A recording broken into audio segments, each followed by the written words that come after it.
हाय नमस्कार. Just revise ए या आपल्या यूट्यूब चॅनलमध्ये तुम्हा सर्वांचं खूप खूप स्वागत आहे. आजचा हा व्हिडिओ त्या स्पेशल MSCB ॲस्पायरंटसाठी आहे ज्या गृहिणी आहेत, घरचं काम, फॅमिलीची जबाबदारी आणि अभ्यासही करतात त्यांच्यासाठी आहे. तर गृहिणीसाठी दररोजचा दिवस वेगळा असतो. तर आज 4 तास अभ्यासाला वेळ मिळाला तर उद्या तो वेळ मिळेलच असं नाही.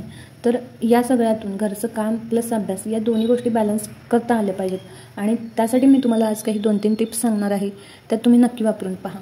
तर पहिली गोष्ट अशी आहे की तुम्हाला एक डायरी मेंटेन करायची आहे, ज्या डायरीमध्ये तुम्हाला तुमच्या वेळेनुसार, तुमच्या सोयीनुसार टाईम स्लॉट्स नोट डाऊन करायचे आहेत. कुणाला पहाटे वेळ मिळत असेल, कुणाला दुपारी, कुणाला संध्याकाळी, कुणाला रात्री, तुमच्या कन्व्हिनियन्सनुसार ते तुम्ही नोट डाऊन करून घ्या.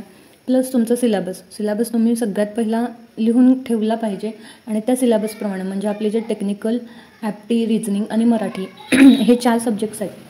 त्या 4 सब्जेक्ट्सचं तुमच्या टाईम स्लॉटप्रमाणे प्लॅनिंग केलं पाहिजे. आता मराठी हा सब्जेक्ट तुम्ही आत्ता नाही केला तरी चालेल, एक्झाम जवळ आली की तो तुम्ही करू शकता.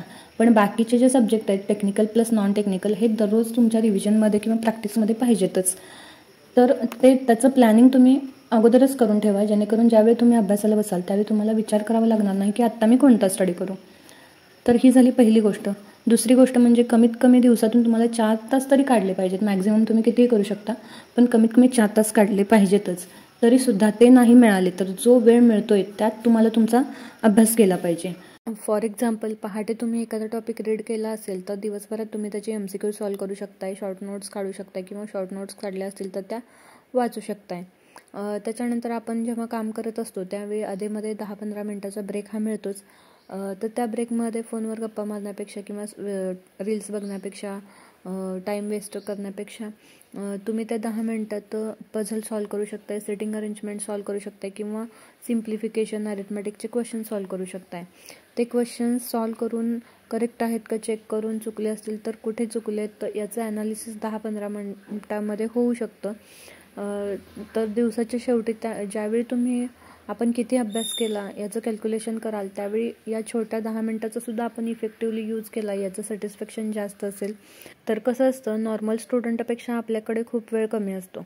त्यांना एक टॉपिक करण्यासाठी 1 दिवस पुरेसा असेल तर आपल्याला तोच टॉपिक करण्यासाठी 2 दिवस लागू शकतात. पण त्या 2 दिवसात आपण असं परफेक्ट अभ्यास करायचा आहे की आपल्याला लॉंग टाईमसाठी तो लक्षात राहील. आणि रिव्हिजन खूप महत्त्वाची आहे. फक्त एकदा वाचून तुम्ही सोडून दिलं तर त्याचा काही उपयोग नाही. विकेंडला किंवा 4 दिवसांनी एक सर्टन टाईम पिरियडनंतर तुम्हाला तो टॉपिक परत रिवाईज करावा लागणार आहे आणि MCQ जास्तीत जास्त सॉल्व्ह करायचे आहेत. MCQसाठी कोणते बुक्स यूज करायचे हे जर तुम्हाला माहीत नसेल तर मला कमेंट्समध्ये नक्की सांगा, मी नक्की तुमच्याशी शेअर करेन. अभ्यासामध्ये कन्सिस्टन्सी म्हणजे दररोज 8 तास अभ्यास करणे हे नव्हे, तर आपलं स्वप्न पूर्ण करण्यासाठी दररोज थोडं का होईना त्यावर काम करणे. सो घरची कामं आपण अवॉइड करू शकत नाही. पॉसिबल असेल तर तुम्ही एखादी मदतनीस घेऊ शकता. AE, महाडिस्कॉम, AE, JEE कोणत्याही टेक्निकलच्या एक्झामच्या बाबतीत, अभ्यासाच्या बाबतीत तुम्हाला काही डाऊट असेल तर तुम्ही मला कमेंट्समध्ये सांगू शकता. आणि व्हिडिओ कसा वाटला हे कमेंट्समध्ये नक्की सांगा. आपलं चॅनल नवीन आहे, प्लीज सबस्क्राईब करा. थँक्यू.